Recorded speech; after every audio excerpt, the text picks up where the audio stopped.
کیا سارے گھر والوں کی طرف سے ایک قربانی کرنا کافی ہے؟ جیسے کہ آج کل سوشل میڈیا پر ایک حدیث کا حوالہ دیا جاتا ہے کہ اگر گھر کا سربراہ قربانی کر لے تو سب کے ذمے سے قربانی کا واجب ساقط ہو جاتا ہے۔ تو یاد رکھیں، ہر صاحب نصاب عاقل بالغ مسلمان مقیم شخص کے ذمہ قربانی کرنا واجب ہے۔ اگر ایک گھر میں متعدد صاحب نصاب افراد ہوں تو ایک قربانی سارے گھر والوں کی طرف سے کافی نہیں ہوگی، بلکہ گھر میں رہنے والے ہر صاحب نصاب شخص پر الگ الگ قربانی کرنا لازم ہوگی، کیونکہ حدیث پاک میں آتا ہے کہ جو شخص صاحب حیثیت ہونے کے باوجود قربانی نہ کرے وہ ہماری عیدگاہ کے قریب بھی نہ آئے۔ اس حدیث سے ثابت ہوتا ہے کہ ہر صاحب نصاب پر مستقل علیحدہ قربانی کرنا واجب ہے۔ دوسری بات یہ ہے کہ قربانی ایک عبادت ہے، لہٰذا دیگر عبادات نماز، روزہ، حج، زکوٰۃ کی طرح قربانی بھی ہر مکلف کے ذمہ الگ الگ واجب ہوگی۔ اس کے علاوہ رسول اللہ صلی اللہ علیہ وسلم کا عمل مبارک بھی یہ تھا کہ آپ علیہ السلام اپنی قربانی الگ فرمایا کرتے تھے اور ازواج مطہرات کی طرف سے الگ قربانی فرمایا کرتے تھے، اور آپ علیہ السلام کی صاحبزادی حضرت فاطمہ رضی اللہ تعالی عنہا کی قربانی مستقل طور پر ہوتی تھی۔ چنانچہ اس سے بھی پتہ چلتا ہے کہ ایک قربانی سارے گھر والوں کی طرف سے کافی نہیں۔ باقی رہا حدیث کا معاملہ کہ نبی پاک صلی اللہ علیہ وسلم کے زمانے میں ایک شخص اپنی طرف سے اور اپنے گھر والوں کی طرف سے ایک بکری کی قربانی کرتا تھا اور اسی بکری سے خود بھی کھاتا تھا اور دوسروں کو بھی کھلاتا تھا۔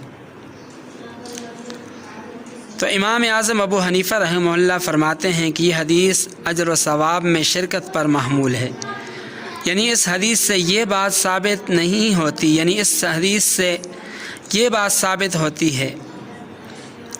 کہ اگر کوئی آدمی اپنی طرف سے ایک بکری کی قربانی کرے اور اس کے ثواب میں اپنے ساتھ سارے گھر والوں کو شریک کر لے تو یہ جائز ہے۔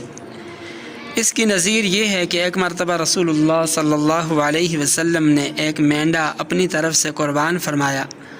اور دوسرا قربان کر کے فرمایا کہ یہ قربانی اپنی امت کے ان لوگوں کی طرف سے کر رہا ہوں جو قربانی نہ کر سکے۔ لہٰذا جس طرح اس حدیث سے یہ مطلب لینا قطعاً درست نہیں ہوگا کہ چونکہ آپ صلی اللہ علیہ وسلم نے اپنی امت کی طرف سے ایک مینڈا قربان فرما دیا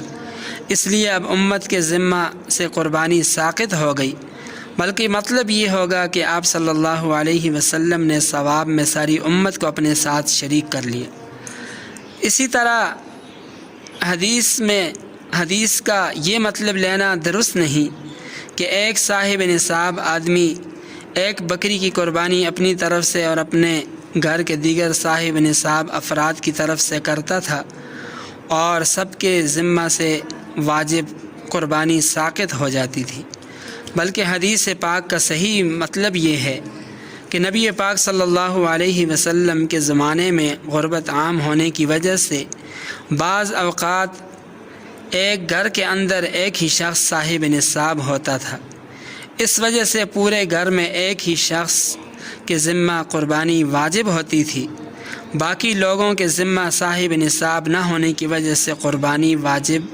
ہی نہ ہوتی تھی۔ اس لیے پورے گھر میں سے